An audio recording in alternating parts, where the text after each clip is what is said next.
G'day. You've caught me on my lunch break.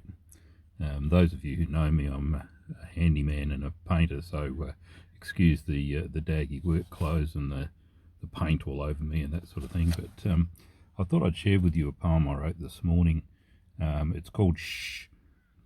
It's about learning to pay more attention to the silence and the benefits that listening to the silence can give us if we can still our mind and just enjoy the sound.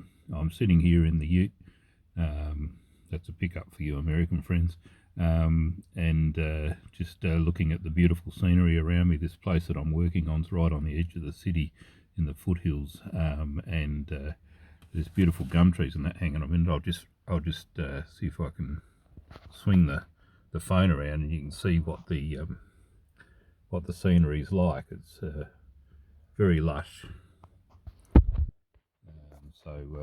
It's a beautiful spot to sit and just enjoy the silence, actually, apart from bird songs and the sound of the wind in the trees, and every now and then there's the occasional plane that breaks the silence or a car that goes down the road, but it really is a beautiful spot. Anyway, this is the song. It's called Shh. Shh. Listen to the silence. Shut out the racket around. Tune into the void of quiet peace. Release the need for sound. And there in the silence, sit for a while. Let all your troubles go. Be still and know that I am God. It's the truth of you, you know. Silence is the best healer. It's like a powerful balm that knits the broken back to oneness in its gentle arms of calm. For in the silence there's a still small voice that whispers to our spirit and speaks to us of higher things, but we need to be silent to hear it. So shh, listen to the silence. It really is the best way to centre yourself and keep the peace within you throughout the day. Now, learning to tune into the silence is actually a very important thing for me. It helps me to centre myself and keep focus during the day. In fact, most of my spiritual poetry comes out of or on the end of my meditation sessions first thing in the morning, because I like to start every day with a period of meditation, because it silences the mind and it helps me to focus and raise my energy so that I'm a little bit more balanced to handle the day.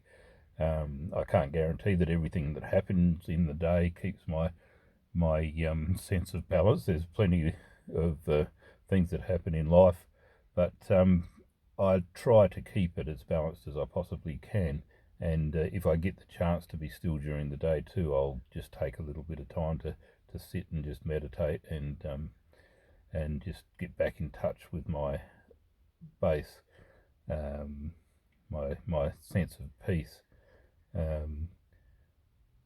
I guess we tend to live in a very noisy environment most of the time, especially if we're in the city or in a town. There's always cars going past. There's always people milling around and people talking and lots of things happening to distract us. And so learning the skills of actually finding the silence, and especially the silence within, is a very important thing to do. I think there's a real profoundness in silence, because it actually gets us into touch with our inner self, and it opens us up to our higher self to come down and not that it's up there, it's within, to speak to us. And a lot of our great inspirations and things like that come out of that silence. I guess we've all had the experience of trying to remember something where we put something or something somebody had said and it's not until we stop and silence ourselves that the answers start to come. How many times have great inspirations happened on the toilet because we've stopped? We're forced to stop and be quiet and do our business, obviously, but our mind is still for a while, and all of a sudden, things that we were trying to remember before pop into our head, and that's the power of silence. Silence just gives us that chance to tune in and hear what our inner self is trying to tell us, and sometimes it's trying to give us a kick in the butt too.